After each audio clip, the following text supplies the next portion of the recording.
Aleloia, aleloia, mbola faly miaraba anareo tsiraray avy aho amin'ny anaran'i Jesosy Tompo anio alakamisy 4 ny volana avrila 2024. Ry havana tonga ny fotoana ahafahantsika indray miara-mivavaka eto anio alina izany. Raha ohatra moa ka atoandro ny any amin'ny toerana misy ianao na efa maraina dia isaorantsika ny tompo mandrakariva izany. Na ohatra koa moa tsy afaka ianao no miaino anio zany fa amin'ny andro izay enonao izao video izao dia mampahery anao mandrakariva ao amin'ny Jesosy. Ry havana, raha entsika ny hira teo dia tena hira tokony iainantsika mihitsy izany hira izany. Tokony isika tena aniry tokoa ny tena ho any an-danitra ao amin'ny raintsika. Mba handova lanitra, faniriana mba handova lanitra. Rehefa mihira an'iny hira iny isika dia tena tsapanao marina ve hoe mangetaeta handova lanitra sa fahazarana fotsiny ihany. Ry havana, manasanao iary vavaka amiko aloha isaorantsika ny tompo lehibe ny amin'ny mbola nomezany antsika fotoana andro toy izao mbola ahafahantsika miantso ny anarany, ahafahantsika mivavaka ary indrindra koa ahafahantsika hibebaka, satria mila isika mibebaka ary koa mandray ny teny avy amin'ny iray mba hampahery antsika, satria raha ohatra ka reraka isika ka variana amin'izao fiainana izao dia sanatrika ho very, engany ka tsy ho very ny fanahintsika, satria raha ohatra ka variana isika dia mety ho very mihitsy ny fanahintsika. Iara hivavaka isika tompoka isaotrany iray amin'izao fotoana izao, alohany amakiko teny fohy vaky teny fohy dia aorianan'izay dia mbola hiaino hira anankiray isika alohantsika hibebaka. Iara hivavaka isika tompoko. Ray malala o, misaotra anao izay ny amin'ny fitiavanao ray, ka mbola nomenao tombonandro ahafahanay miantso ny anaranao amin'izao andro alina mangina izao. Ray eo, tsisy ny toanao, ianao ilay Andriamanitra lehibe indrindra, ianao ilay Andriamanitra ny nofo rehetra, ary ny nofo rehetra dia andohalika eo anatrehanao, tsy maintsy mandohalika eo anatrehanao ray. Ka indreto izahay ray eo misaotra anao, mideranao, mankalazanao, satria mbola nomenao fotoana ahafahanay miantso ny anaranao, ahafahanay mivavaka ray eo, ka mangataka ny fanatrehanao izay, mangataka ny fanatrehanao izay ray malala o, hibebaka izay rehefa avy eo, ary mangataka ny famindramponao, mangataka ny fanamboaranao izay Jesosy io, satria tsy mahay manao na inona na inona izay, tsy mahay manao na inona na inona izay.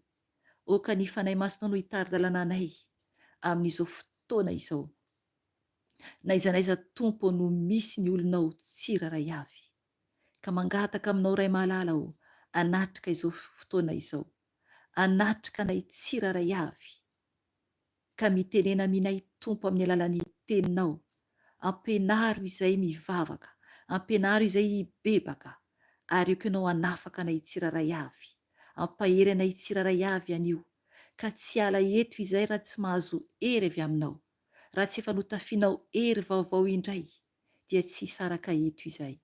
Ka misaotra anao ray malala o, mideranao mankalazanao, satria tianao izahay rehefa manatona anao, satria miandry anay ianao, miandry anay ianao ray malala o, satria ny asanao Jesosy efa vita fa ny anay sisa, ary tsy maintsy ho avy ny fotoana ialanay ety ambony ity tany ity, ifakahitanay aminao, ifakahitanay aminao ray malala o, ary amin'izany fotoana izany dia ahitanao izay, ahitanao izay, ianao ilay nanao anay, izay le nataonao Andriamanitro, ahitanao izay.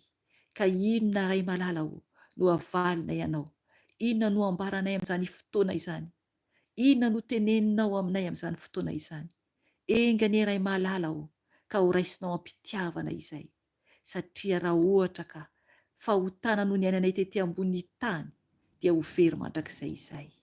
Ka zavatra loza no anjoanay, fa fahatezerana no anatrehanay anao, fahatezerana ny endrikao mijery anay raha sanatria ratsy ny fiainanay ity.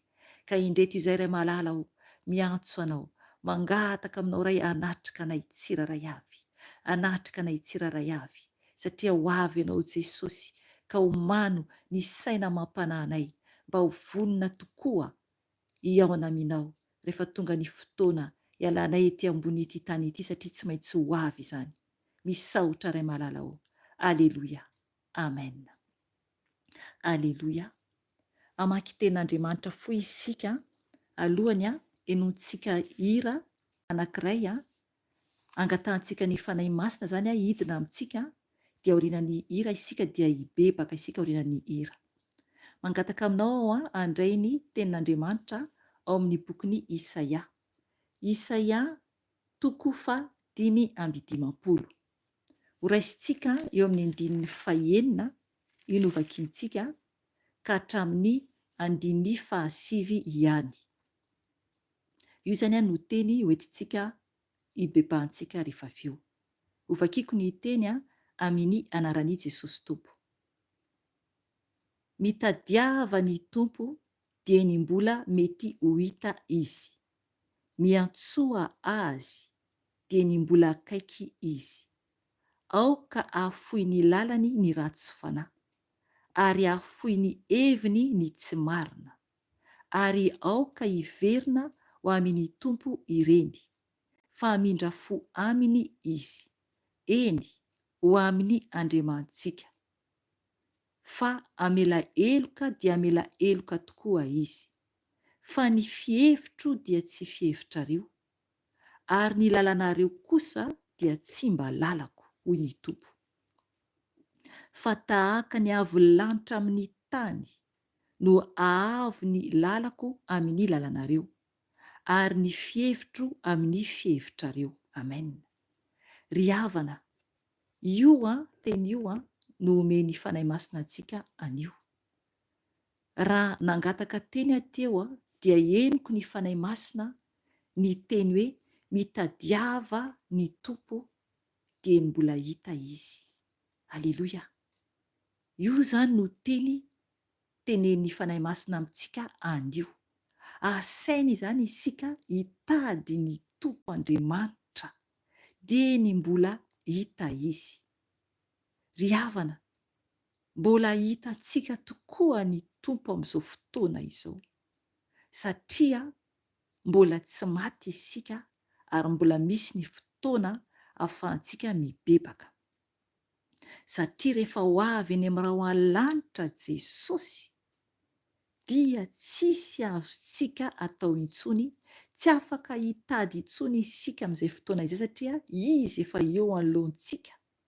Izay ray isika na ho tafiditra any an-danitra mandrakizay, na izay ray isika ho very any amin'ny afobe, dia anio zany ny fanahy masina dia mibaiko antsika.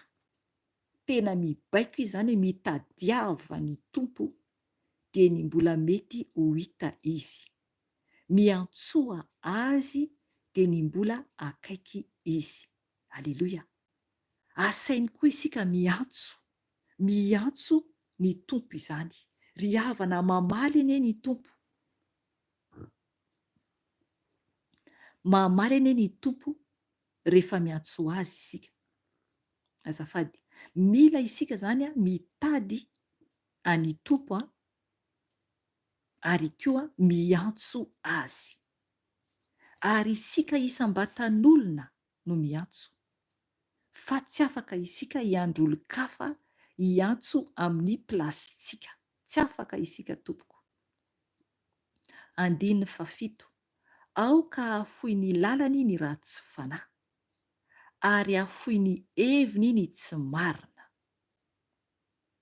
ary aoka hiverina ho amin'ny tompo ireny, fa hamindra fo aminy izy, eny ho amin'ny Andriamantsika, fa mela eloka dia mela eloka tokoa izy. Amen. Ny tompo zany dia miteny amintsika hoe oka zany isika ahafoy ny lalana ratsy, ny ratsy fanahy ny ambarany eto. Ny mpanota rehetra eo anatren'Andriamanitra dia ratsy fanahy, satria ny ota dia ratsy ary maharikoriko an'Andriamanitra ny ota. Tsy tia ota Andriamanitra, ary tsisy petina na dia kely akory ao amin'Andriamanitra. Izay no mahatonga azy miteny amintsika hoe aoka afoy ny lalany ny ratsy fanahy. Ny tsara fanahy ihany no tafiditra any an-danitra. Ny marina ihany, ny masina ihany no tafiditra any an-danitra. Toizako ny 7, ary afoy ny heviny ny tsy marina. Mila zany ny olona tsy marina. Isika dia tsy marina, tsy mendrika isika. Mila zany isika afoy ny hevitra antsika. Mila zany isika manetry tena eo anatrehan'ny iray. Izany hoe ny hevitra antsika zany alana ny amin'ny manofo antsika, fa ny hevitry ny tompo ihany no mila enontsika. Satria raha ohatra ka mbola isika ihany no mitondra ny tenantsika, dia lasa hevitra ny nofo izany ka averentsika any amin'ny afobe. Fa mila isika manaiky any tompo dia izy no hitondra ny fiainantsika. Toizako ny tenin'Andriamanitra. Ary aoka hiverina ao amin'ny tompo ireny fa hamindra fo aminy izy eny ho amin'ny Andriamanitsika. Fa mela eloka dia mela eloka tokoa izy. Aleluia, aleluia, aleluia. Tsara ny tenin'Andriamanitra. Aoka zany isika hiverina amin'ny tompo, hiala amin'ny lalana ratsintsika zany tsika, dia hiala koa afoy koa ny hevitra nitsika, hevitra antsika manofo antsika, dia aoka zany isika hiverina amin'ny tompo fa hamindra fo amintsika zany ny tompo. Amen. Hamindra fo amintsika zany ny tompo rehefa miverina aminy isika. Izay le hoe mitadiava ny tompo dieny mbola mety ho hita izy. Hamindra fo zany izy amintsika. Hamindra fo izy eny ho amin'Andriamanitsika izany. Fa hamela eloka dia hamela eloka tokoa izy. Aleluia. Tsika zany mila zany isika miverina amin'ny tompo.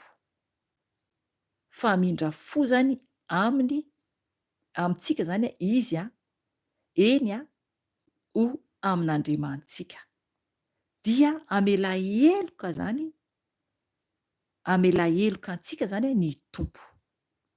Fa mila kosa zany isika miverina aminy aloha.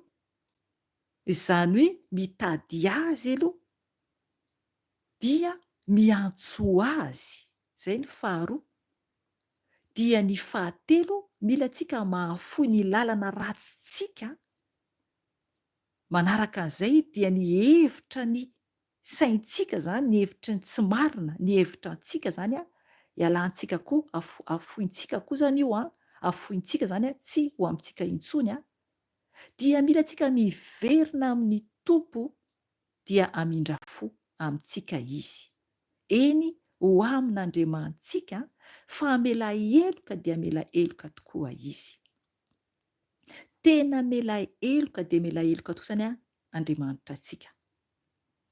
Zany hoe miverina amin'ny tompo Andriamanitra antsika zany isika. Miverina aminy isika. Satria hoy ny teny amin'ny 15 hoe fa ny fievitro dia tsy fievitrareo, ary ny lalanareo kosa dia tsy mba lalako hoy ny tompo. Amen. Satria zany ny fievitra antsika zanak'olombelona izay anatin'ny saintsika ao dia tsy fievitra Andriamanitra mihitsy zany. Ry havana marina zany. Mila zany isika tsy mandeha araka ny fisainantsika, fa mandeha araka ny fisainan'Andriamanitra. Satria ny fievitran'Andriamanitra dia tsy mba fievitrintsika olombelona. Aleluia. Fa ny fievitran'Andriamanitra dia tsara lavitra noho ny fisainantsika. Izay no mahatonga ny tompo miteny amintsika zany eny hoe fa ny fievitro dia tsy fievitrareo. Amen. Izy no miteny an'io Maro zany ry havana, impiry isika no diso fievitra. Tsy hanamary tena mihitsy ahako. Efa impiry tamin'ny fiainako aho no mieritreritra hoe mety zao ataoko zao nefa ny zava-doza ny avalin'izay zavatra izay avy eo. Ianao koa mety ho izany koa ianao no malala ny mombanao. Indraindray tsika mieritreritra hoe tsara ny ataontsika, nefany tsika tsy manontany ny tompo, dia tena tsy fievitr'Andriamanitra mihitsy, dia lasa isika anatin'ny ranomaso, na anatin'ny alahelo, na anatin'ny fahakiviana, na anatin'ny mihitsy raha hoe tsy hitantsika intsony izay atao. Satria fievitrantsika nofo fa tsy nanontany ny tompo isika. Dia hoy zany ny tompo amintsika an'io alohantsika hibebaka ao aorianan'ilay hira aloha zany hainoantsika avy eo afaka rahanao raha ohatra ka hainao ny hira dia mibebaka antsika aorianan'izay dia hoy izany ny tompo hoe fa ny fihevitro dia tsy fihevitrareo ary ny lalanareo kosa dia tsy mba lalako hoy ny tompo. Amen. Ry havana, tena marina izany. Ny lalantsika olombelona raha ny nofontsika no enointsika dia zavatry ny tany foana no mampamaika antsika. Raha ny nofontsika io nofontsika io no fahavalo voalohany amintsika satria io nofontsika io mangataka zavatra maro io nofo io. Hividy akanjo ohatran'izao ahako, amboarimboariko ny voloko, andeha hitady vola, andeha hanao sakafo, andeha haka ny zanako, andeha hijery ny vadiko, andeha hijery ny rahanina, hijery ny havako, anao an'izao, anao an'izao, anao an'izao, andeha hijery ny namako, andeha hijery sinema, zay isika ilay nofo. Zay izany tsika ilay nofo, araka ny teny tompo hoe ny lalan'Andriamanitra tsy lalantsika mihitsy izany. Tena miteny amintsika mihitsy ny tompony hoe ary ny lalanareo kosa dia tsy mba lalako hoy ny tompo. Ry havana, diso lalana isika anie, diso lalana isika. Raha ohatra isika ka mbola tsy miaraka amin'i Jesosy, tsy manaraka azy avy ao aoriana, fa raha isika no miteny hoe ho vedety eo alohan'i Jesosy, dia any an-davaka ny hafarantsika. Tsy maintsy Jesosy no eo alohantsika, izy no eo alohantsika. Izay isika vao hotody any an-danitra. Fa raha mbola isika no eo aloha, dia ny tompo tsy handeha kory ao aorianantsika fa miala izy, lasa izy. Izay ny ataon'i Jesosy. Satria tsy afaka hijerentsika eo aloha izy amin'ny ota ratsintsika. Ahoana no hijerevan'Andriamanitra ny otantsika? Tsy hijery antsika amin'ny ota izany Andriamanitra. Io tonga amin'ilay ten'Andriamanitra hoe rindrina mihitsy manasaraka antsika amin'izany. Ny fahotantsika no efitra manasaraka antsika amin'Andriamanitra ka dia tsy miaino antsika izy. Ao amin'ny verse, ndaso jereko eto, asaotran'i Jesosy. Eo ambadika eo ihany, eo amin'ny toko 7:50, andiny 2. Dia hoy ny tenin'ny tompo, ho vakiako amin'ny anarany hoe fa ny elokareo no mampisaraka anareo amin'Andriamanitra reo, ary ny fahotanareo no mampiafina ny tavany aminareo ka tsy miaino izy. Amen. Tena hoe ny elokantsika izany tena hoe mampisaraka antsika amin'Andriamanitra. Ohatran'olona misaraka reny. Raha misy mpivady efa nisaraka dia izay izany tena hoe tsy mifankahita intsony. Mpinamana tsy mifankahazo, tena mifampangarika tsy mifampijery intsony, tena mifindra lalana mihitsy. Izay ilay hoe tena hoe misaraka. Tena ny elokantsika io izany azafady, ny elokantsika izany tena mampisaraka antsika mihitsy amin'Andriamanitra. Andriamanitra antsika nefa nozy izy, Andriamanitra anareo ozy izy. Andriamanitra reo. Ry havana, antsika ny Andriamanitra. Antsika ne ny ray malala antsika. Isika ne zanany. Ka andao isika hibebaka rehefa avy eo hiverina aminy. Aza mandany fotoana intsony amin'ny zavatry ny tany fa ho avy Jesosy. Ho avy Jesosy tompoko. Ny elokantsika no mampisaraka antsika amin'ny Andriamanitra antsika izany. Ary ny fahotantsika no mampiafina ny tavany amintsika izany ka tsy miaino izy. Ny fahotantsika izany, ny loto izay ataontsika, ny zavatra ratsy ataontsika izany, tena mampiafina ny tavan'Andriamanitra mihitsy amintsika. Tena tsy te hijery antsika akory Andriamanitra amin'ny fahotantsika. Ry havana, tamin'izaho niverina tamin'ny tompo dia menatra ako. Menatra any Jesosy ako. Satria ry havana, asa ianao nahoatra. Ny zavatra rehetra ratsy nataoko izany teo aloha, ahitany daholo izany. Tsisy niafina teo anatren'Andriamanitra. Menatra any Jesosy aho. Raha mahatsapa ianao menatra azy ankehitriny, dia misaora azy fa izay ny ilainy amin'ny fibebahana miverina aminy. Rehefa mahatsapa isika ny amin'ny fahalotontsika, dia faly amintsika ny tompo. Reo zany no tena hoe mampiafina ny otantsika zany tena mampiafina an'Andriamanitra, mampiafina ny tavan'Andriamanitra, tsy hijery antsika zany. Ka tsy miaino antsika zany izy. Tsy hainony akory zany isika na dia mivavaka aza. Ry havana, mafy be ne zany tsisy mpiaino izany. Tsika mieritreritra hoe miaino antsika Andriamanitra, nefa ny raha tsy miaino antsika izy. Tsika mieritreritra hoe zanany isika, dia hoe miaino anay ianao ray, nefa antsika tsy hainony akory. Vomafy isika. Vomafy isika zanak'olombelona raha mieritreritra hoe ity aho tompo ho anao, ity aho tompo zanakao, nefa ny tsy miaino antsika ny iray. Ry havana, tao amin'ny bokin'ny Isaia, teo amin'ny toko 5:20 ny raisintsika teo, dia ho raisintsika ny verse farany izay novakiantsika eo amin'ny 7 dia aorian'izay tsika eno hira dia hibebaka rehefa avy eo. Dia aorian'ny fibebahana isika dia hieno tenin'Andriamanitra izay tiany fanahy masina ambara rehefa avy eo. Isaia toko 5:7.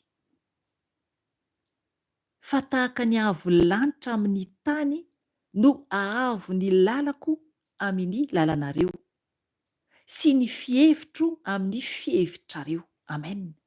Ry havana, tena tsisy fanakekezany mihitsy izany. Raha mijery an'io lanitra ambony io isika ety ambony tany, rehefa ny ivelany moa izany satria atao trano azao.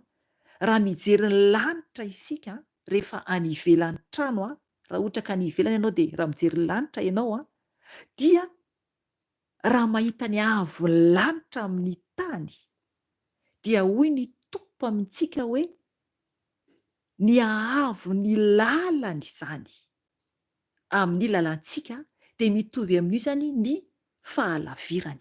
Ry havana, alavitra izany. Raha ohatra isika mandeha avion, ho an'izay fa nandeha avion, miala tsiny amin'izay mbola tsy nandeha avion aho. Raha ohatra isika mandeha avion, na iny avion miakatra iny fotsiny ara, ela vao tafiakatra eny ambony eny, izay vao mahazo plasy tsara, izy ahitsy andeha amin'ny toerana izay andehanany. Ary tsy maintsy maka elan tsara mihitsy ilay avion, mandeha moramora aloha raha mbola izy amin'ny tany, dia miodina indray izy mandeha, dia eo izy aloha maka elanelany tsara aloha izy alohan'izy hiakatra amin'ny vitesy mafy be, satria hiakatra ambony izy tsinona, hiakatra ambony. Ry havana, ny fahalaviran'ny lanitra sy ny tany, ny ahavon'io dia ohatran'io zany ny ahavo lalan'Andriamanitra amin'ny lalantsika. Ary ny fihevitr'Andriamanitra amin'ny fihevitrantsika. Tsisy itovizany mihitsy. Tsisy itovizany mihitsy. Izay ilay hoe tokony zany isika andeha araka ny fanahy. Andeha araka ny fanahin'Andriamanitra. Ry havana, oka isika hiomana tena hivavaka araka ny fanahy. Satria ny fanahiny iray ihany no afaka anakekezantsika bebe kokoa an'Andriamanitra sy hiainony antsika. Hainony antsika ny fanahin'Andriamanitra ao amintsika, ny fanahintsika mibebaka. Io fanahy io no afaka manakaiky an'Andriamanitra, fa tsy ny nofontsika mihitsy akory. Ry havana, hitondra ny tenantsika tsika eo amin'ny tompo rehefa avy eo aorian'ny hira.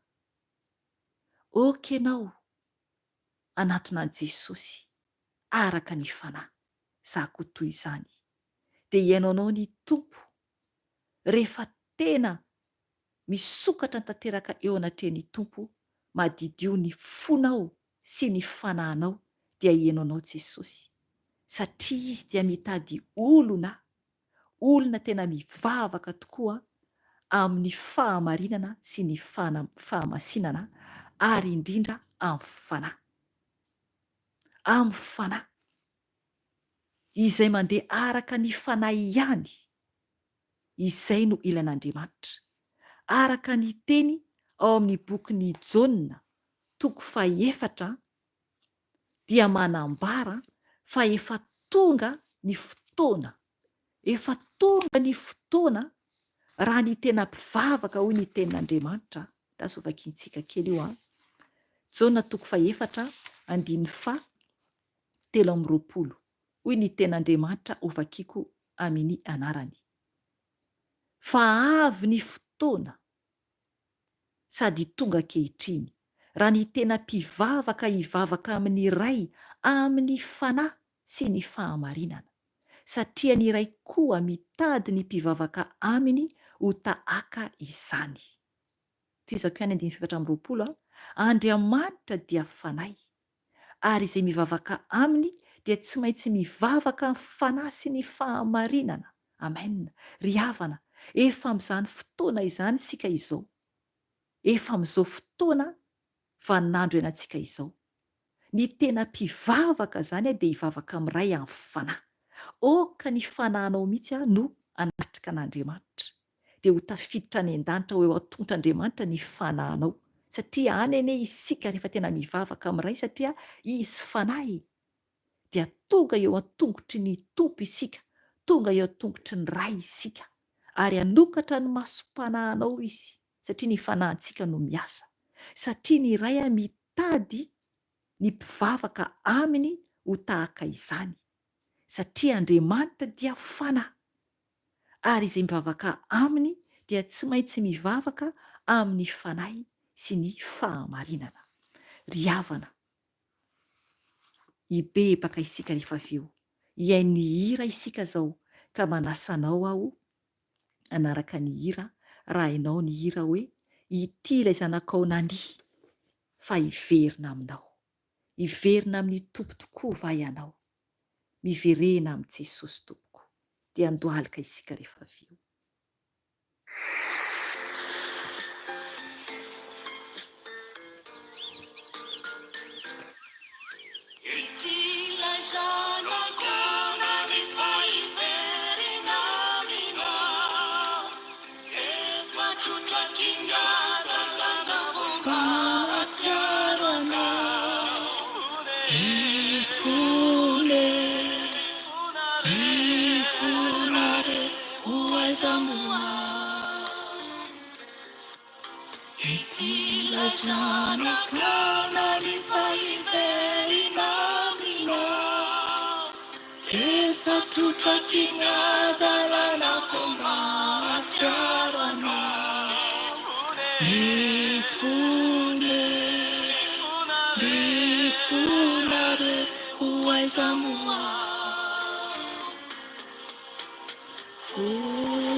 ny fahotana efa vitako nanenenako lalana nandratra loatry tsy verenako tsy verinantsy na Jesosy manaraka anao foana Jesosy soa ihany aho Jesosy fa mifonjenao soa ihany aho Jesosy fa mifonjenao torotoro ranomaso mpivalozana mity mpibaboka midavoko satria lany aminitsy ny toetra mewakakiva katodimy grafona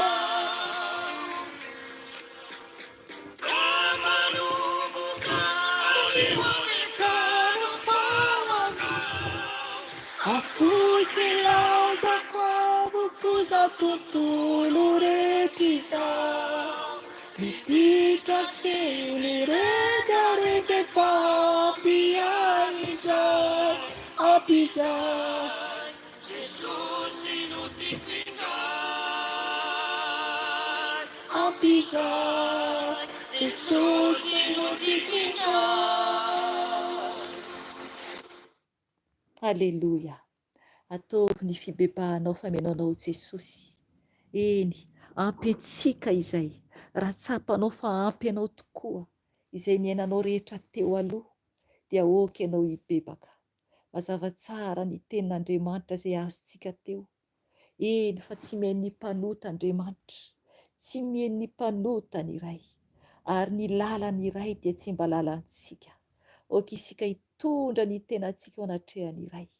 Oka isika hibebaka, hiantso azy, ametraka ny fiainantsika tsiraray avy eo anatrehany Tompo. Miverena aminy dia mbola misy ny fotoana, satria ny Tompo dia mbola mamindra foa amintsika izy, ka oka isika hiverina aminy, satria be fitiavana amintsika ny iray. Vavaka isika Tompoko. Ray malala o. Ndreto izay ray malala o. Miantso anao izay ray. Mibebaka eo anatrehanao.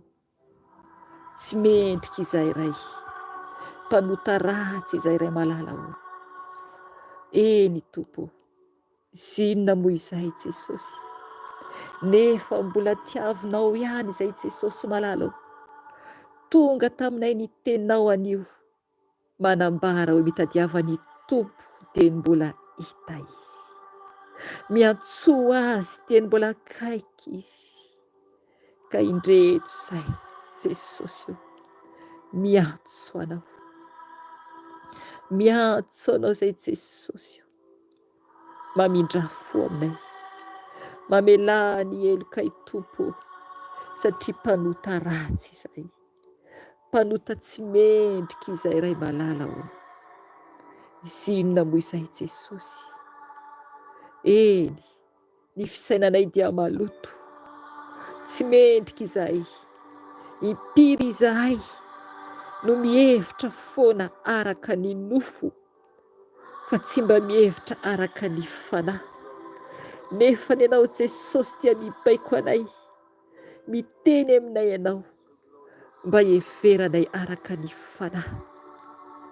Eny, ambaranao aminay fa ny fihevitrao dia tsy fihevitra izanak'olombelona, ary ny lalanao dia tsy mba lalanay.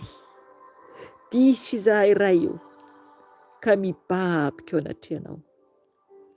Mibabika eo anatrehanao ray malala. Mifona aminao aho ny amin'ny tsy famendreko rehetra. Mifona aminao ny amin'ny tsy fahatanterahako ray io. Oka ianao amela ny olonao tsiraray avy izay mibebaka aminao ankehitriny, izay miantso ny anaranao Jesosy io, izay mangataka famindram-po avy aminao Jesosy io. Oka ianao hiaino ny olonao tsiraray avy. Jesosy io, zavadozany any amin'ny elo, zavadozany any amin'ny elo Jesosy. Ary mbola miantso anay ianao mba hiverenanay aminao, satria Jesosy io, na ny fahavalonay ara dia tsirianay ho any. na ny fahavalonay dia tsy irianay ho any amin'ny elo Jesosy io, satria zava-doza mandrakizay afo tsy mety maty, afo tsy mety vonoina Jesosy ny any amin'ny elo. Amin'izao ora sy fotoana izao Jesosy dia maro ny efa mitomany mijaly any amin'ny elo Jesosy. Andranomaso Jesosy mangataka nagoton-drano anankiray ara, nagoton-drano ray fotsiny ara mampakatsika ny vavan'izy ireo. Nefa ny Tompo tsisy tsony, tsy afaka miala intsony Jesosy, fa izay velona kosa Tompo dia mbola nomenao famindram-po, ka mbola afaka miantso ny anaranao, mbola afaka mibebaka Jesosy, mbola afaka mideranao Jesosy, afaka mankalazanao Jesosy io, ka mangataka ny famindram-ponao, mangataka ny famindram-ponao Jesosy io. Mamelanay tsiraray avy, zanakao tsiraray avy eran-tany Jesosy. Naizanaiza Tompo misy ireo fanahy maro Jesosy, miantso anao Jesosy, mangataka famindram-po avy aminao Jesosy, dia okenao Jesosy hamaly anay. Tompo malala o, okenao Jesosy tsy amboanay Jesosy, atreo izay zanakao, diovy ny tenanay manontolo Jesosy mba hadio, sasao amin'ny ranao izay Jesosy, sasao amin'ny ranao ny fisainanay zanak'olombelona Jesosy io, mba hatakatra izay tianao ambara aminay. Tompo malala o, alao anatin'ny masonay Jesosy fahajambana ra-panahy izay mibebaka aminao Jesosy, mitalao aminao Jesosy io. Okenao amindra fo aminy, okenao amindra fo aminy, mamindra fo aminay Jesosy, satria ianao rery ihany no mpamonjy Jesosy, ianao rery ihany no Andriamanitra Jesosy io, ary ianao rery ihany no andolean'ny lohalika rehetra Jesosy io. Ianao dia ianao irery ihany Jesosy. Mangataka aminao ray io, mangataka ny famindram-ponao Jesosy, diovy amin'ny ranao Jesosy ny vavanay tsiraray avy, ny vavanay miteniteny foana Jesosy, ny fisainanay Jesosy io. Tompo malala o, zinona moa izay nefa mbola mindranao fo, satria mbola velonaina Jesosy, mbola velonaina Jesosy, mbola petraka eto amin'ity tany ity izahay, mba hibebaka mba tsy ho very Jesosy io, nefa ny Tompo mbola maro ny mahafo Jesosy. Tompo malala mamindra fo amin'izy ireny, mamindra fo Jesosy ny amin'ny tsy mety miova Jesosy, mivavaka ho an'izy ireny koa izahay, mamindra fo Jesosy io. Amboary ny tsiraray avy, amboary ny tsiraray avy Jesosy.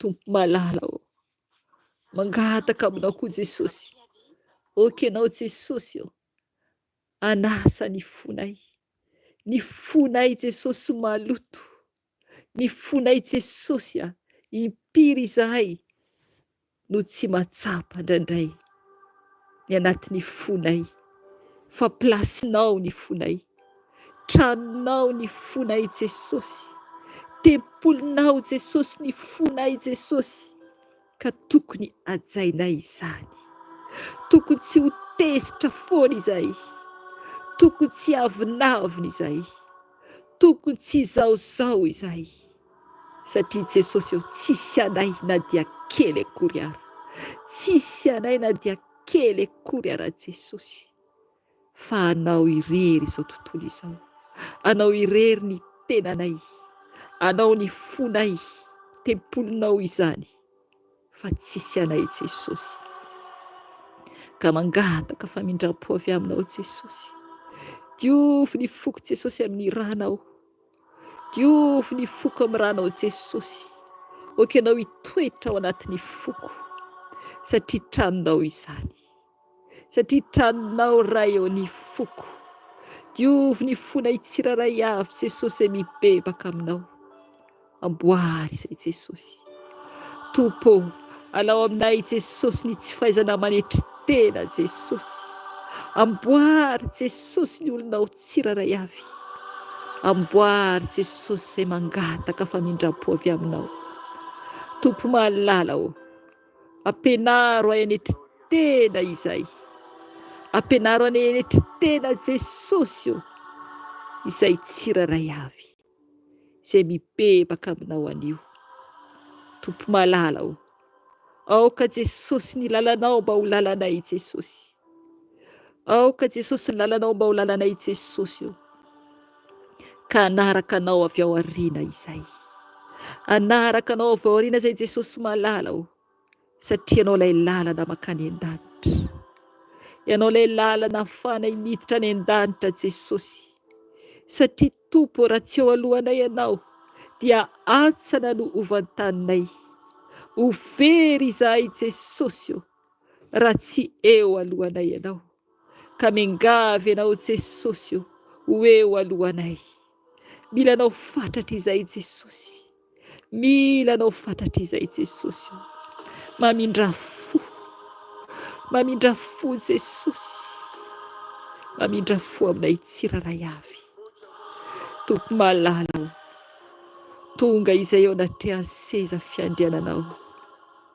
Eo anaty seza fiandriananao Jesosy. Aoka ianao hiaino anay Tompo. Aoka ianao Jesosy hamaly anay tsiraray avy.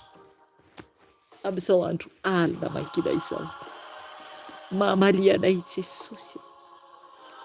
Miaino ny vavaka anay Tompo. Fanahy masina o. Fanahy masina o, milanao izay. Milanao izay fanahy ny iray. Aoka ianao anatrika anay.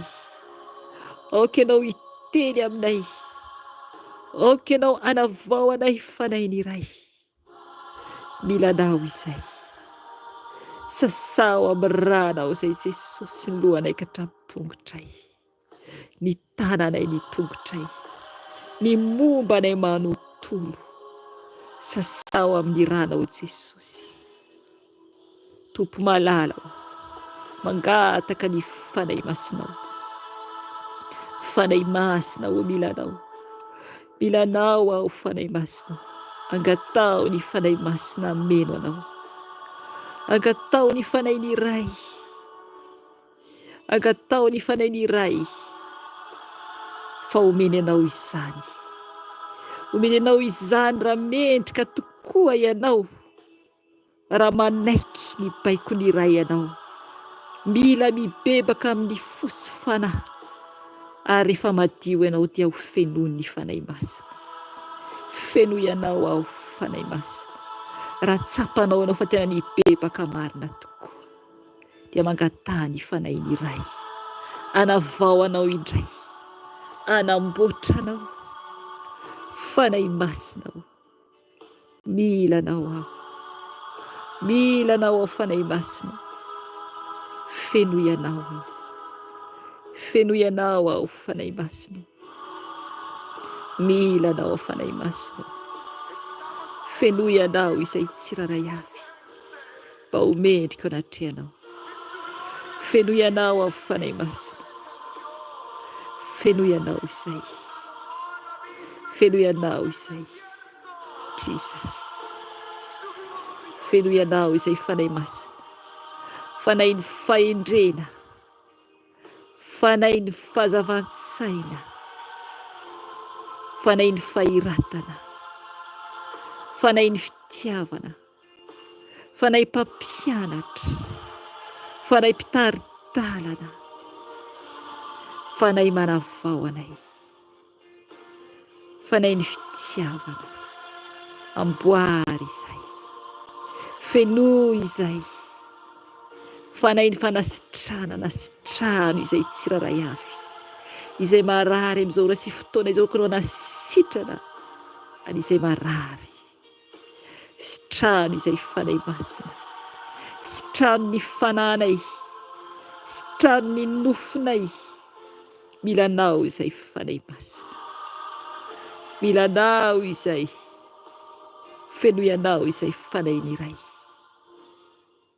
ianao ilay fanan'Andriamanitra, ianao ilay fanan'Andriamanitra, ilainay ameno anay, ameno anay, misaotra anao fanahy masina, sotro ny ranao izay Jesosy, sotro ny ranao izay Jesosy, anadio anay, anadio ny tenanay, anadio ny momba anay manontolo, anatin'ny tenanay ny fanahinay, sotronay ny ranao Jesosy, sotronay ny ranao Jesosy, anadio anay, anafaka ny aretina rehetra, anafaka ny loto rehetra, ny ranao Jesosy, miditra amin'ny lalandranay, amin'ny tenanay, amin'ny vavanay, amin'ny kibonay, diovy Jesosy rehetra nohaninay ka tsy mendrika teo anatrehanao, diovy amin'ny ranao Jesosy,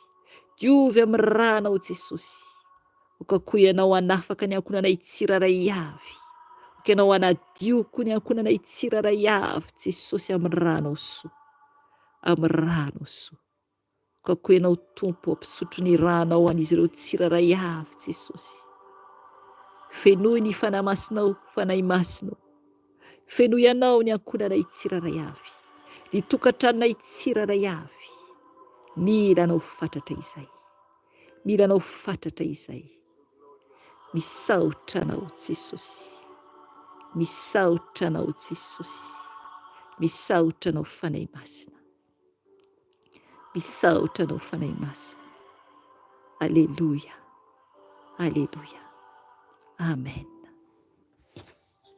aleluia. Saotra n'Andriamanitra isika satria mbola afaka nibebaka isika an'io, nitondra ny tenantsika teo anatrehan'i Jesosy. Raha tena nibebaka marina ianao dia namelanao ny tompo, namelanao ny tompo raha tena nibebaka marina ianao. Alohan'ny andrasantsika ten'Andriamanitra foy dia hiaino hira anankiray isika alohan'ny andrasantsika ten'Andriamanitra izay nomeny fanahy masina antsika teo. Amen.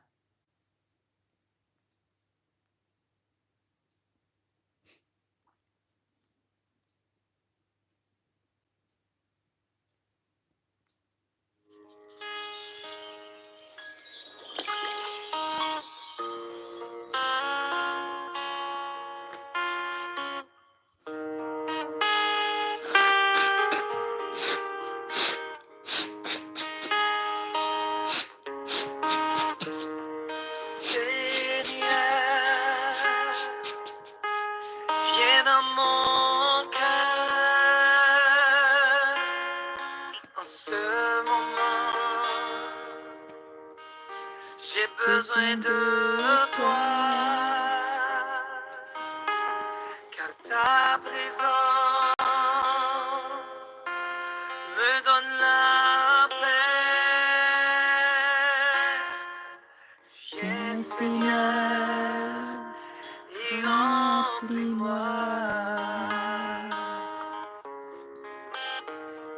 Inonde-moi Seigneur, inonde-moi Seigneur, alléluia, de ta présence.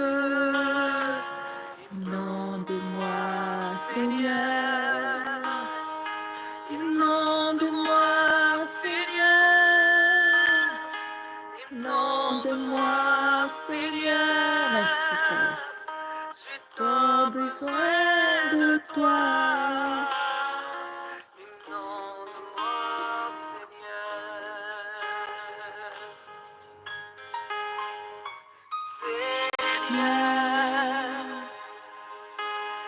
Viens dans mon cœur en ce moment.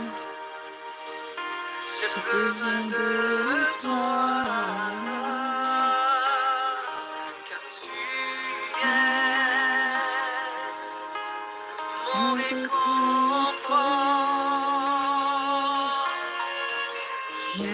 Seigneur, fortifie-moi. Inonde-moi, Seigneur, inonde-moi, Seigneur, de ta présence. Fais-nous un awa, Seigneur, fais-nous un awa, inonde-moi, Seigneur, Mangatam Jesus na wamimuna na FANAHY MASINA. j'ai tant besoin de toi. Mangatam ny tompona. Afaka mamena anao izy amin'izao ratsy fotoana izay. Oh, alléluia. J'ai besoin de toi.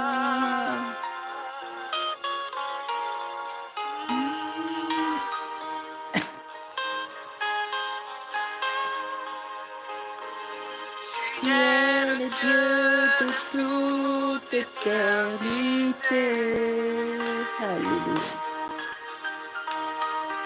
Celui qui est, qui était et qui vient. Tu es le Dieu de toute éternité.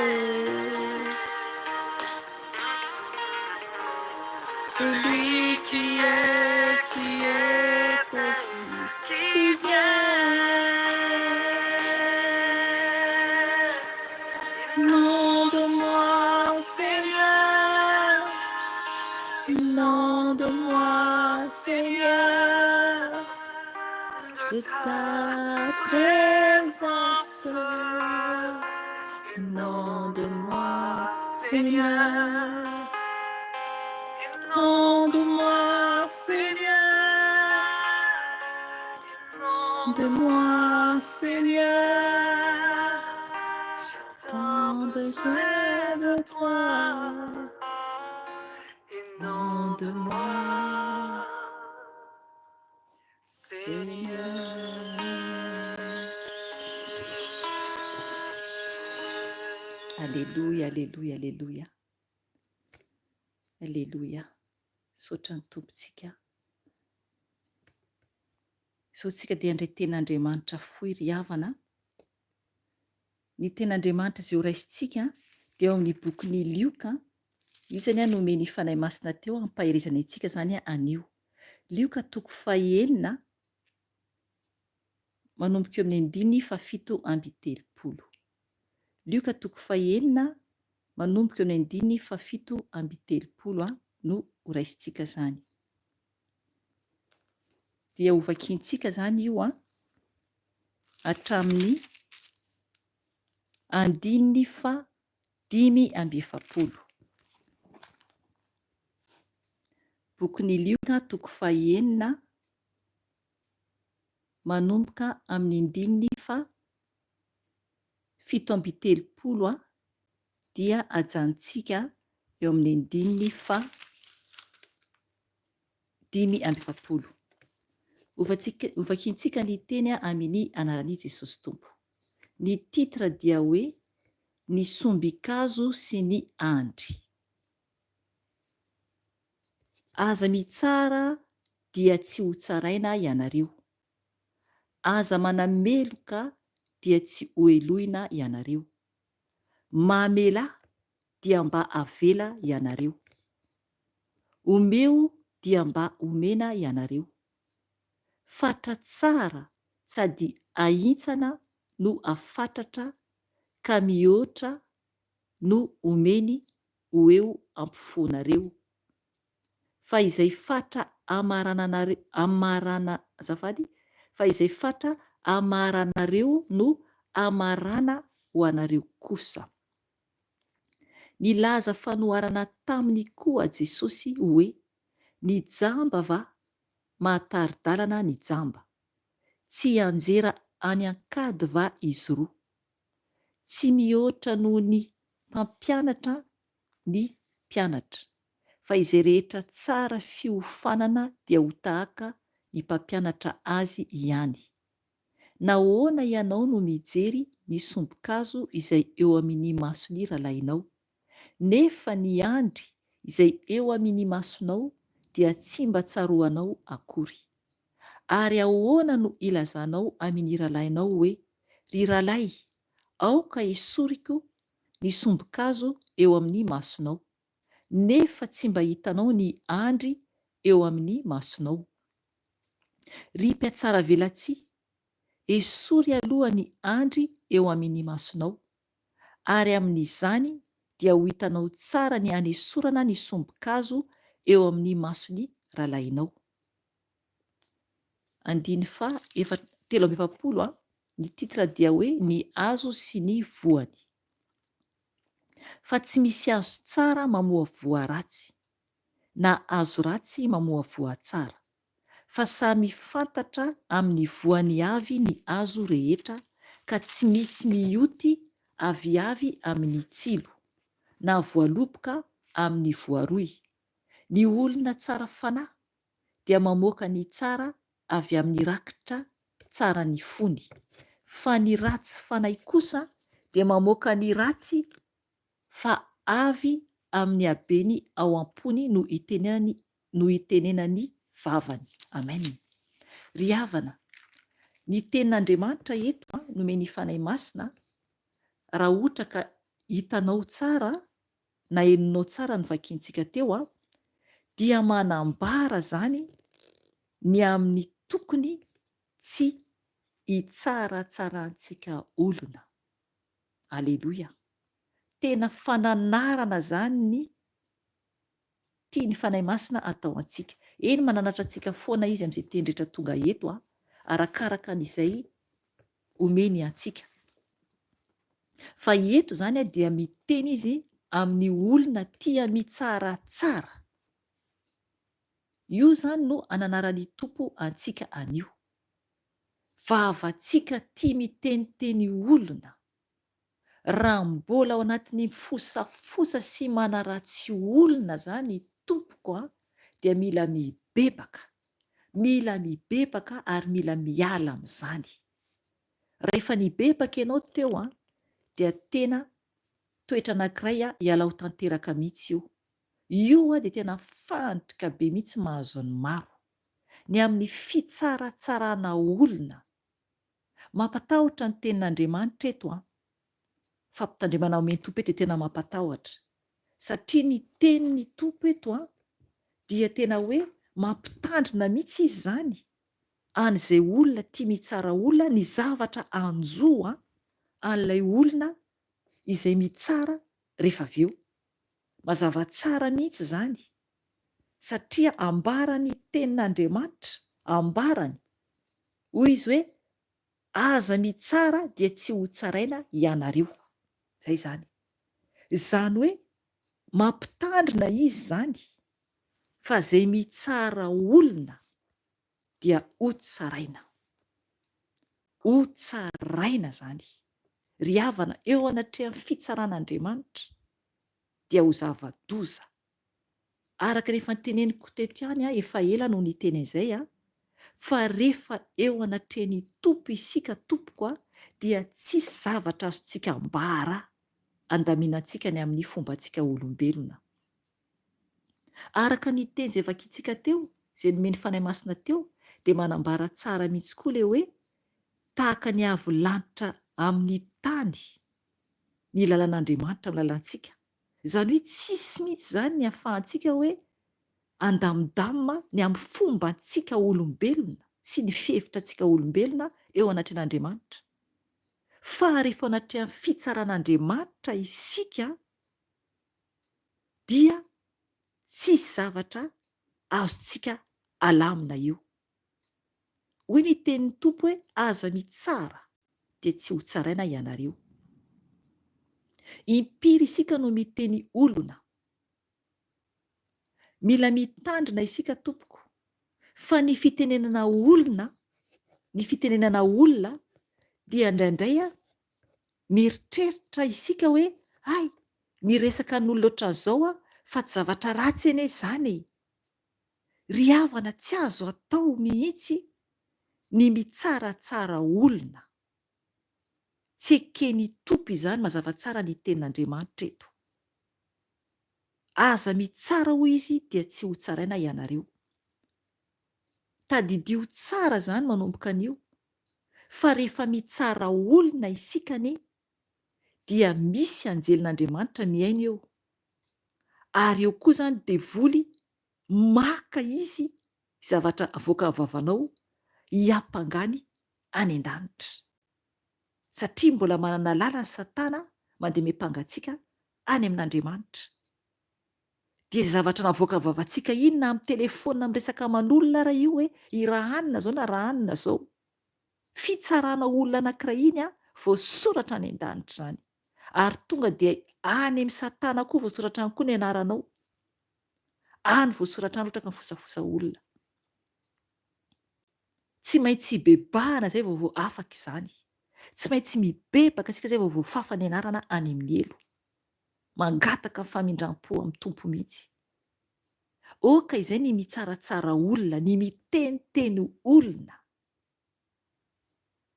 Fa ho tsaraina izay tia miteniteny olona.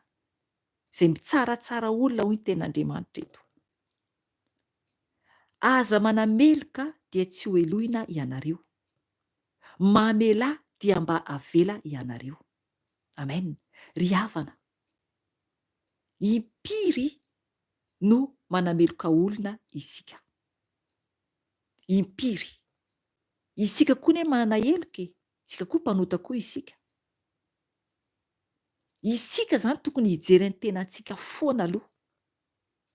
Hoe inona moa ny olana, inona moa ny ota amintsika. Tsy azontsika atao mihitsy no manameloka olona. Fa isika mbola ho elohina koa. Mbola ho elohina isika. Ho avy ny fotoana ahitantsika any tompo. Raha mbola misy eloka isika amin'ny fotoana io dia afo be no vantantsika. Izay no mahatonga antsika foana tokony hibebaka. Mahafantatra lala marina. Raha vao fantatrao lala marina tompoko dia mibeba. Mibeba dia aza miverina amin'iny eloka iny intsony. Mibeba miala amin'ny ratsy. Toizako ny ten'Andriamanitra. Mamela dia mba avela ianareo. Amen. Misy zany ny olona tsy mahay mamela eloka. Tsy maintsy isika mamela olona, mamela ny elokan'olona. Fa raha tsy mamela eloka isika dia tsy ho avelan'Andriamanitra zany ny elokantsika. Zay amin'ilay vavaka nampianaran'ny tompo mihitsy izay teny izay. Any amin'ny Mateo 4:1 izay raha tsy diso ahako. Ao vavaka nampianaran'ny tompo ny momba an'io koa hoe mamela dia mba avela ianareo. Arak'ilay teny hoe mamela ny elokay tahaka ny namelanay izay meloka taminay. Satria raha tsy mamela eloka zany isika tompoko, ao mitanam-po zavatra efa lasa, ao tsy mahay mamela eloka. Ao amin'ny bokin'i Mateo 4:1 raha mandray soratra ianao Mateo 4:1 eo manomboka eo amin'ny 9:7 ka hatramin'ny 9:5. Amen. Dia raha ohatra antsika zany ka tsy mamela ny eloka olona dia tsy ho avelan'Andriamanitra koa ny elokantsika. Ao dia mitanam-po zavatra efa nataonany maro. Firy ny olona miady an-trano. Firy ny olona miady lova. Firy ny olona miady na any am-piasana io, na eny an-dalana io, na mpifanolo-bodirindrina io, na olana tanàna anankiray io, na anaty tokantrano iray io, dia zavatra efa lasa elabe nataony anankiray tany dia mbola anatin'ny fo ao foana. Arak'ilay teny hoe miandry-kendry-toana. Ry havana tsy azo atao izany. Firy miady amin'ny namana dia miandry an'iny namana iny na tsy mahay mamela eloka dia anatin'ny fo foana io. Ry havana tsy afa-bela isika raha tsy mahay mamela eloka. Satria tsy avelan'ny tompo koa ny elokantsika. Tena tsy avelan'ny tompo koa ny elokantsika. raha ohatra tsika tsy mamela heloka na mivavaka foana takininona isika dia tsy avovonjy-tsika izany raha ohatra tsy mamela heloka isika. Raha tsy mamela heloka isika satria anaty vavaka nampianarin'ny tompo mihitsy io hoe mamela ny helokay tahaka ny namelanay izay meloka taminay. Tsy maintsika mamela heloka tompoko. 9:30 omeo dia mba omena ianareo. Fatra tsara sady ahitsana no afatatra, ka mihoatra no omeny ho eo ampofonareo. Fa izay fatra amaranareo no amarana ho anareo kosa. Amen. Omeo dia mba omena ianareo. Aza mbo mahidy izay nanantsika rehetra ne tompoko, na ny fofinaintsika aza dia tsy antsika io fa n'Andriamanitra. Misy ny olona tena mahidy mihitsy na sakafo ray vilia raha dia tsy foy hozaraina, na mofo kely an-tanana aza, na vola kely am-paosy aza, mitandrema tompoko. Fa Andriamanitra mahita an'izany rehetra izany. Omeo dia mba omena ianareo. Misy ny olona dia manango karena tahaka ny inona. Hitan'Andriamanitra izany, mitandrema tompoko. Fa ny tompo mihitsy arange manome. Omeo izay mangataka aminao, aza hodinao tsy hita. Omeo izay mangataka aminao. Ary na olona mahantra tsy mangataka aza dia tokony omentsika. Baiko ny Jesosy mihitsy izany ny amin'ny manome ho an'ny mahantra. Izany ny tiany tompo ataontsika. Fatra tsara sady ahitsana no afatratra, ka mihoatra no omeny ho eo ampofonareo. Amen. Rehefa manao fatra tsara zany isika, rehefa manome ka manao fatra tsara zany isika, mamatra tsara ny zavatra omena, dia omeny zany ho eo ampofontsika zany. Anome bebe kokoa zany ao antsika zany ny tompo. Anome bebe kokoa zany izy. Fa izay fatra amaranareo no amarana ho anareo kosa. Mialatsiny fa sarotra be amiko mamaky le teny, mialatsiny indrindra tompoko. Fa izay fatra amaranareo no amarana ho anareo kosa. Amen. Izay fatra atao zany, izay ny azahoako anazy bebe kokoa, izay fatra atao zany ohatra hoe amin'ny kapoaka anankiray ohatra, raisiko ohatra amin'izay kapoakam-bary ohatra, dia afatra amin'izy zany le vary ho ataoko ohatra, ataoko ohatra hoe tapa-kapoaka kely ary amin'ny farany kapoaka ary nomeko an'le olona. Iny zany nomeko an'le olona. Iny zavatra nomeko anazy farany kely iny no amarana an'Andriamanitra koa zany ho ahy. Hojeren'Andriamanitra zany izay zavatra ho ataontsika. Hitany, tsy hojerena fa hitan'Andriamanitra izay zavatra ataontsika. Iny zavatra kely nomenao azy iny, zavatra kely nomeko azy iny, nefa ny afaka mame bebe kokoa ahako, ianao koa afaka mame bebe kokoa. Iny hitan'Andriamanitra iny. Iny zany hitan'Andriamanitra iny. Dia izay koa no amaranany ho anao kosa zany, ho antsika koa zany. Mila mitandrina isika tompoko. Nilaza fanoharana taminy koa Jesosy. Jesosy zany no manao fanoharana. Nilaza fanoharana taminy koa Jesosy hoe ny jamba va matari-dalana ny jamba. Tsy anjerany akady va izy roa. Amen. Ry havana, marina izany. Raha olona tsy miorina tsara ara-panahy no mitantana anao hoe ampianatra anao tenin'Andriamanitra, dia aiza ny hafaranao? Aiza ny hafaranao? Vao mihera ianao latsaka anatin'ny ota, satria anekado ny hafaranao sy ilay olona. Satria na izy ara tsy masina fitondram-piainany, dia lasa koa tsy masina koa ny fitondram-piainanao. Ny zavatra mampalahelo dia maro ny fiangonana. Zavatra hitako tamin'ny fiangonana teo aloha zany no ambarako. Tamin'ny mbola tanatin'ny fahatanorana ako. Ao anatin'ny fiangonana lehibe ana korala dia mikôtikôty an'izao vehivavy rehetra izao, dia iarahany izay manaiky iarahany.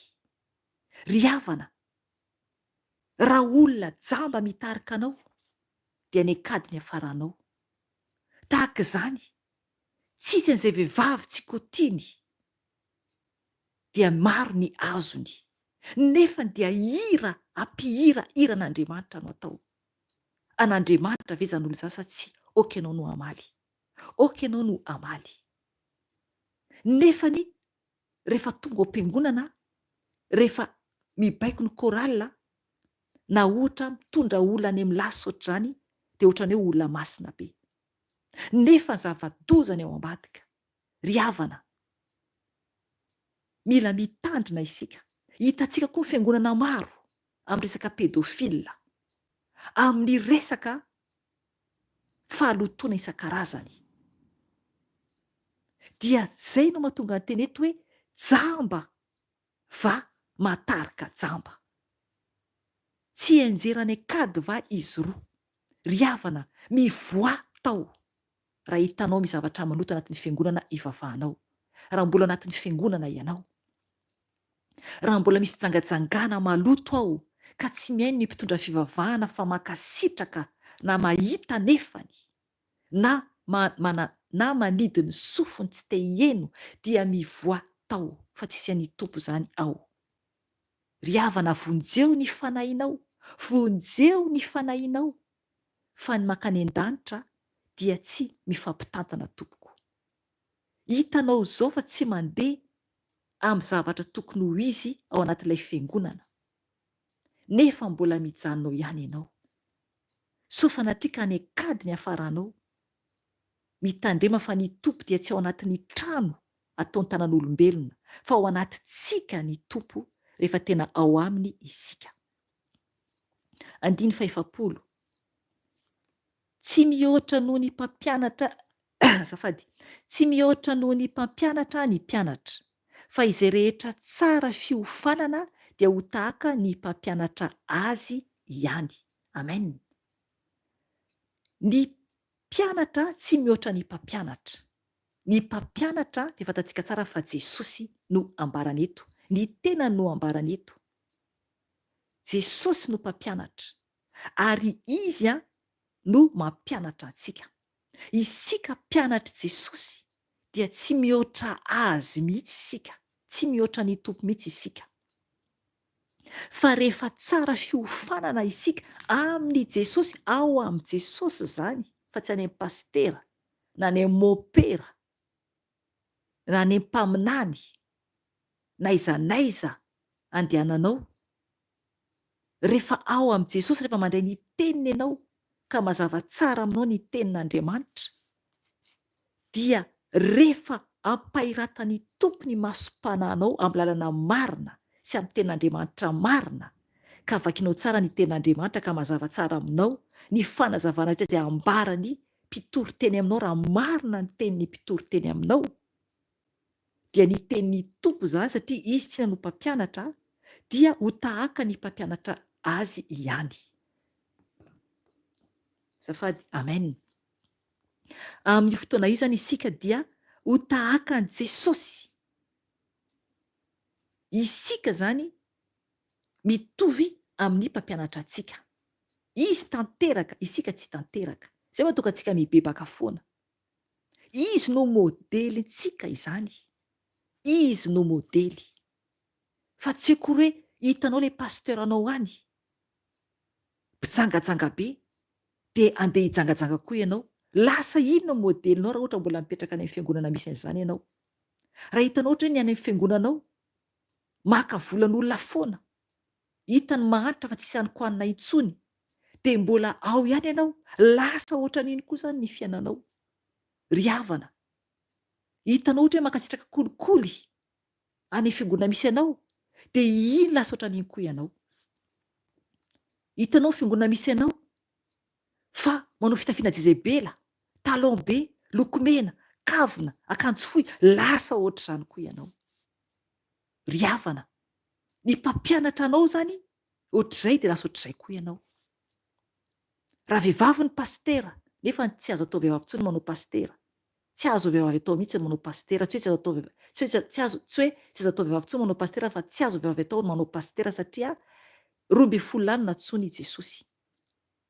12 no natsoiny Jesosy. Tsy azo tsika vehivavy atao ny manao pastera. Efa tao aho no niala tompoko, nalany Jesosy tao. Nalany Jesosy tao amin'ny hoe pastera vehivavy. Tsy azo tsika atao izany. Raha ohatra vehivavy ny pastera dia lasa mankasitraka zavatra diso ianao zany. Satria tsy voalaza anaty Baiboly izany. Tsy voalaza anaty Baiboly izany. Mandoleva ianao amin'izay zavatra nambarako teo antaneo an' Jesosy. Rehefa mitokana rery ianao, mandehana mandoalika manontany ny Tompo hoe marina ve Jesosy ny tenin'ny mama Félicia? Marina ve ny teniny? Ambarao amiko raha marina. Fa ambarany Tompo aminao raha hitady ny fahamarinana ianao. Ambarany aminao. Ho ambarany aminao. Ho ambarany aminao. Amen. Izy rery ihany tena mpampianatra endry. Izy rery ihany mpampianatra tokana. Ka tokony izy rery ihany no anantona antsika. 2:7. Nahoana ianao no mijery ny somby-kazo izay eo amin'ny mason'ny rahalahinao, nefa ny andry izay eo amin'ny masonao dia tsy mba tsaroanao akory. Ary ahoana no ilazanao amin'ny rahalahinao hoe, ry rahalahy, aoka hoe soroko ny somby-kazo eo amin'ny masonao, nefa tsy mba hitanao ny andry eo amin'ny masonao. Ry Mpiasan'ny Ratsy, esory aloha ny andry eo amin'ny masonao, ary amin'izay dia ho hitanao tsara ny anesoranao ny somby-kazo eo amin'ny mason'ny rahalahinao. Amen. Ry havana, io ilay mpitsaratsara olona io. Io ilay mpitsaratsara olona mifandray amin'ilay teny ery amin'ny 7:30. Nahoana hoy Jesosy amintsika no mijery ny somby-kazo, sombiny kely zany hoe sombina-kazo kely eo amin'ny mason'ny rahalahinao, raha lehilahy zany ianao, fa za raha vehivavy dia amin'ny rahavavinao, na amin'ny hoe anadahinao zany, raha lehilahy dia mety hoe amin'ny anabavinao. Nahoana zany isika tsiraray avy no mijery ny somby-kazo amin'ny mason'ny rahavavintsika na ny anadahintsika, na ny rahalahinao na ny anabavinao. Nefa ny andry zavatra azo goavana be zany. Ny andry izay eo amin'ny masonao dia tsy tsaroanao akory. Amen. Ny tsika zany ngeza be eo amin'ny masontsika, ny andry eo amintsika. Ny tompo mahita zany, zavatra fanahy io tompoko. Ao amin'ny fanahy io. Zany hoe io le fitsarana. Raha mbola mijerijery momba ny olona isika, ka tia mikritika olona, tia mitsaratsara olona, dia rehefa tonga ny fotoana hitanao ny amin'ny fanahy, dia ho hitanao le andry goavana be amin'ny masonao. Amin'ny masonao. Satria le maso mijery zany io. Le masontsika mijery io. Io le mila mihitsy mangataka amin'ny Tompo anadiovana ny masontsika io. Io lay efa nambarako tamin'ny video indray-pandeha hoe nampianarin'ny fanahy masina ho anomboka tsy hijery olona firy zany fa miondrika ohatran' Jesosy. Ohatran' Jesosy satria mampanota antsika io maso io. Mila mihitsika mitandrina tompoko. Mila mihitsika mitandrina. Hoy ny teny Tompo zany amintsika anio. Ahoana zany no ilazantsika hoe aoka esoroko ny somby-kazo eny amin'ny masonao. Nentsika aloha tokony ho jerentsika. Nentsika aloha. Rehefa hitantsika nentsika fa hoe mety tsara, afaka io azo be amin'ny masontsika io. Ny faharatsintsika izany. Faharatsintsika. Izay isika vao afaka hijery ny an'ny hafa. Fa tsy afaka mitsara isika. Tsy afaka mitsara isika. Fa ny manamboatra sy ny mitory, manambara ny lalana marina. Fa tsy mitsaratsara olona. fa manambara ny fahamarinana araka ny tenin'Andriamanitra. Nefa ny mampalahelo indraindray dia izao, manambara ny fahamarinana araka ny tenin'Andriamanitra dia ny olona mieritreritra hoe mitsara, nefa ny mazava tsara ny tenin'Andriamanitra hoe aza mijangajanga. Dia ay, mbo mitsaratsara koa ilay olona, ry havana, ny tenin'ny tompo no miteny aza mijangajanga fa tsy zahako. Ny tenin'ny tompo. Aza mangalabadin'olona, ny tenin'ny tompo no miteny. Ary rehefa tonga ny fotoana isehonao na isehoako anatrehan'i Jesosy dia hanadinany antsika izany. Ary aza manompo sampy koa, ny tenin'ny tompo koa izany. Aza mandainga, ny tenin'ny tompo koa izany. Aza mangalatra, tenin'ny tompo koa izany. Ialana fijejoana, ny avonavona, tenin'ny tompo koa izany. Ny fifandirana, ny adilahy, tenin'ny tompo avokoa izany. Any amin'ny Galatiana 5 afaka vakianao, manomboka eo amin'ny 7:10. Dia any amin'ny Apokalipsy 2:20 koa afaka vakianao. Dia Apokalipsy koa 1:20. Maro ny tenin'Andriamanitra manambara faharatsiana, fa tenin'ny tompo avokoa izany. Teniny ambarany amintsika. Ka tsy maintsy isika mankatoa raha ohatra tsy te ho any amin'ny afobe. Mila tsika mankatoa ny tenin'i Jesosy raha ohatra tsy te ho verany amin'ny afobe, fa raha tsy mankatoa moa dia efa safidy ny anao. Safidy tsinona io? Izay raina ho any an-danitra na ho any amin'ny afobe. Ka raha safidinao ho any amin'ny afobe dia anjaranao zany no mandinika ny hoavinao. Amen. Amin'Andriamanitra tsy azo amboarimboarina tompoko, fa rehefa izay dia izay. Ambarany tsara ny teny izay tiany ambara amintsika ary izay tiany iovantsika. Hoy ny tenin'ny tompo toizako amin'ny anarany. Ry Mpiatsara Ratsy, esory aloha ny andry eo amin'ny masonao, ary amin'izany dia ho hitanao tsara ny hanesorana ny sombin-kazo eo amin'ny masony rahalainao. Amen. Ry havana, fiatsaram-belatsy. Raha ohatra ianao mitsara ny rahalahinao mijangajanga nefa ianao mbola mijangajanga. Izay izany ilay izy. Raha mbola mijerijery vehivavy mandalo ianao nefa ianao manambady na manafofombady, dia nefa ny olona fantatrao mijangajanga dia hoe iny koa mbo mijangajanga. Izay izany ilay hoe andry amin'ny masonao. Ary tenao hanala ny sombin-kazo amin'ny masony ilay anankiray. Ry havana, raha olona mpanao fanafody ianao, nefa ianao mitsara olona mpamosavy ohatra na mpanao fanafody, dia mitovy ihany nefa nareo. Eo ihany koa misotro toaka sy mifoka sigara.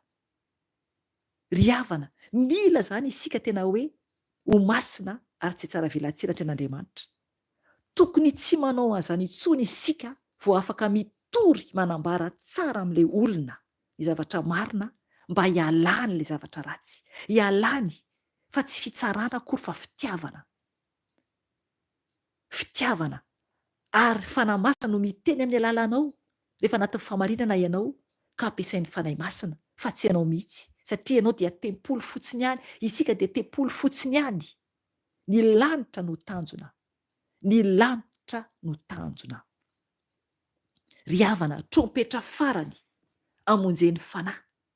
Trompetra farany fa ho avy Jesosy. Ho avy anie Jesosy. Ary aka izay masina ihany izy. Aka izay nanaraka azy ihany izy. Izay nanaiky manaraka avy ao arinany. Izy avy eo aloha, ny tompo izany eo aloha. Amen. 3:20. Ny titra dia hoe ny hazo sy ny voany.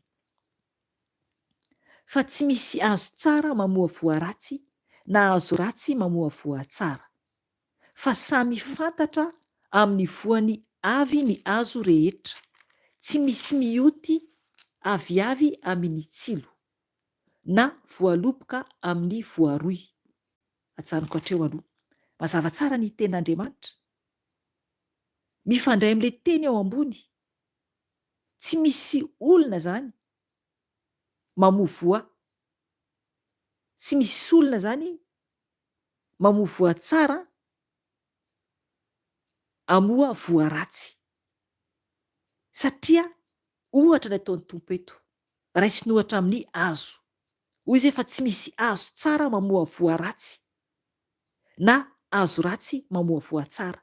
Zany hoe isika isam-batan'olona zany rehefa tsara zany ny ataontsika dia tokony amoa voa tsara isika, ary rehefa ratsy ny ataon'olona zany dia mamoa voa ratsy ihany koa izy. Hita miharihary izany, tsy afaka fenina izany eo anatrehan'Andriamanitra sy anatrehan'ny olona koa. Hita miharihary ary mahatsapa ihany anie isika zanak'olombelona, fantatsika hoe ratsy ny ataontsika. Izay le hoe mahafantatra ny tsara sy ny ratsy isika, mahafantatra ny tsara sy ny ratsy. Dia io fahafantarantsika ny tsara sy ny ratsy io no tokony iovantsika anatonantsika ny tompo.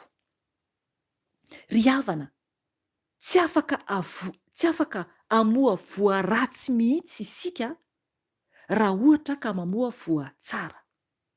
Rehefa mamoa voa tsara isika, rehefa azo tsara isika natrehan'Andriamanitra, dia voa tsara no avoakantsika, zavatra tsara. Fa matoa mbola misy voa ratsy ao zay dia tsy avy amin'ny tompo izany. Tsy ao zany fanahy masina raha mbola mamoa voa ratsy ny olona anankiray, nefa mieritreritra hoe mamoa voa tsara. Fantatrao hoe mamoa voa ratsy ianao, fantatrao, ary fantatrao hoe mamoa voa tsara ianao. Fantatrao izany, fantatrao izany, satria izay no hoe olona manan-tsaina. Manan-tsaina isika hoe ratsy ny ataoko ity ary tsara ny ataoko ity. Araka ny ten'Andriamanitra hoe ataoko eo alohanareo ny fahafatesana sy ny fiainana. Ny fahafatesana dia ratsy, ny fiainana dia fiainana mandrakizay. Safidio ny tompo, safidio ny fiainana sa fahafatesana. Ry havana, manana safidy anie isika.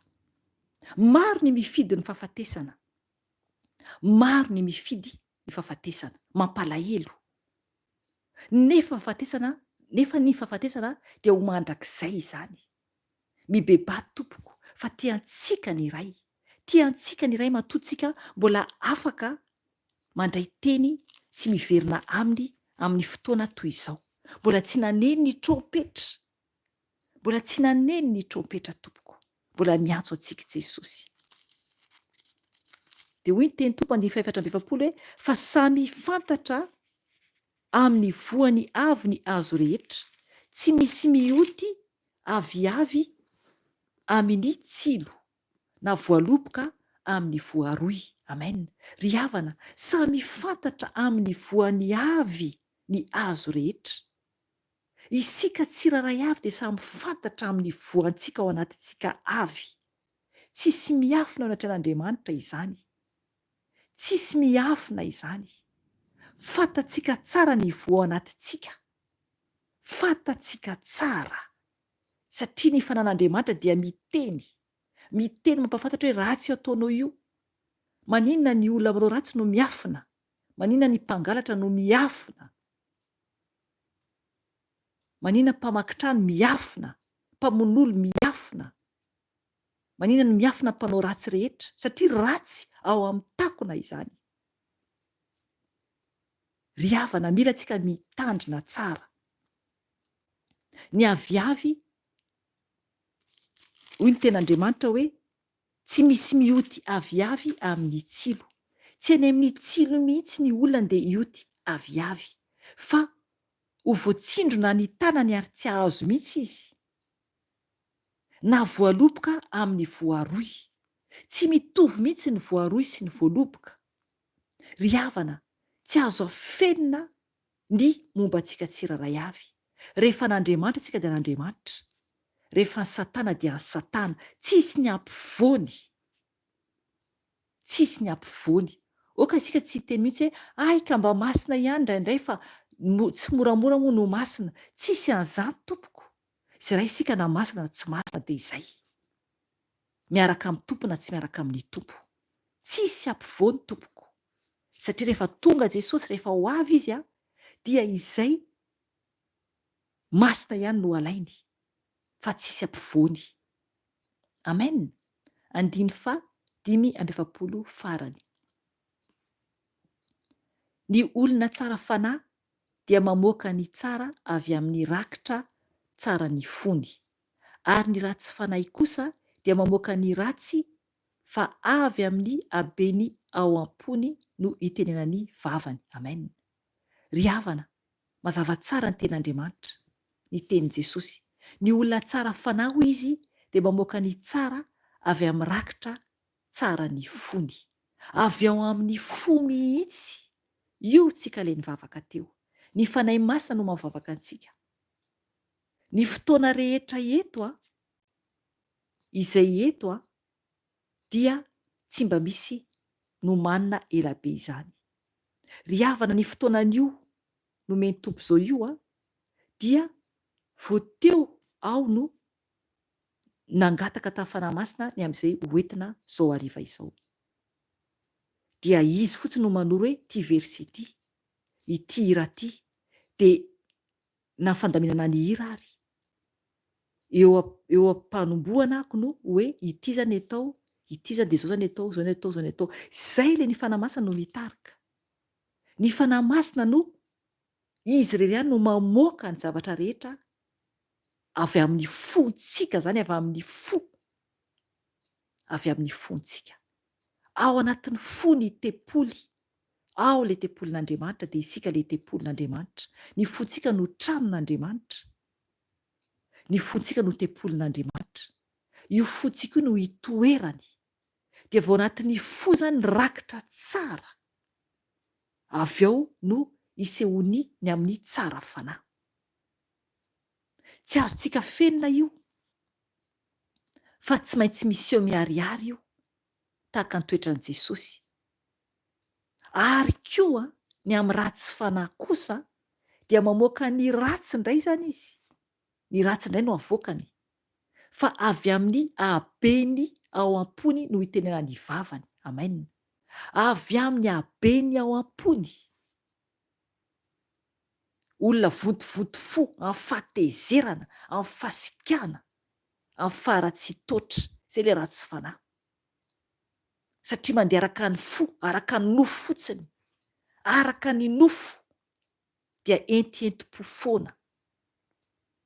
Fa ny tsara fanahy dia mamoaka ny tsara avy amin'ny rakitra, zany hoe efa miangona ao zany rakitra, ny tompo mihitsy zany no mametraka ny zava-tsoa ao anatin'ny fo, satria rakitra ny tempoly, tsika tempolin'Andriamanitra.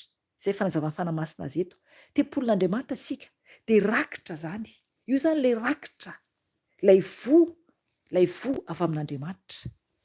Le rakitra antsika zany io, voaka avy anatin'ny fo zany, rehefa tsara fanahy. Ry havana, tiantsika ny tompo, mamy ny isika, aoka isika anatona azy bebe kokoa, aoka hiala amin'ny ratsy rehetra, aoka tsy tsaratsara olona intsony, aoka tsy hijerijery fiainan'olona intsony, fa aoka hitarika olona amin'ny fahatsarana rehetra. Ry havana, hivavaka isika maranantsika ny fotoana, ny tompony ampahery anao, hikasika anao amintsika hivavaka zao. Raha ohatra ianao ka mahatsapa fa reraka ary tsapanao ny fiainanao, fa tsy mandeha araka izay sitrapony tompo mihitsy, fa mbola feno fahatezerana, mbola feno faharatsy-totra, mbola feno olana ny fiainanao, dia fotoana izao hitondrasanao ny tenanao eo anatrehan'i Jesosy. Ny tompo anie hikasika anao, ataovy ny vavakanao, ny tompo hikasika ny tenanao ary anovanao amaranantsika izao fotoana izao. Hivavaka isika tompoko. Jesosy tompo, misaotra anao Jesosy, ny amin'ny fitiavanao Jesosy, sy ny famindramponao Jesosy malala, ka nafanay tompo ny vavaka teto Jesosy anio Alina. Jesosy io, tsisy toanao, tsisy toanao ray malala o, maminay ianao, satria fiainanay Jesosy. Jesosy io, misaotra ny amin'ny teny rehetra, saotra ny amin'ny fotoana, ny amin'ny fibebahana, ny amin'izay rehetra vita teto Jesosy. Aoka ho mendrika anao ray. Raiso Jesosy ho fanatitra ho anao izany. Tompo malala ho. Aoka ny fonay. Tena ho tany lonaka Jesosy. Tena ho tany lonaka ho anao Jesosy eo. Ka mba ho rakitra soa ny ao anatin'ny fonay tsirairay avy Jesosy. Tompo malala ho. Zinona moa izahay mandalo fotsiny ihany. Ratsy izay Jesosy. Nefa no tiavinao. Namindranao fo Jesosy. Ary mbola sainao mitady anao amin'izao andro alina izao. Araka ny baiko nomenao anay Jesosy io. Araka ny baiko nomenao anay. Hoe mitadiava ny tompo dia ny mbola hita izy. Miantsoa azy dia ny mbola akaiky izy. Misaotra anao Jesosy. Satria mbola akaiky anao. Mbola tsy tara izay. Mbola tsy tara izay Jesosy io. Fa mila ny fanatrehanao. Mila ny fanavotanao. Jesosy malala ho. Mangataka aminao koa aho ho an'ny olona tsirairay avy izay mihaino izao video izao Jesosy.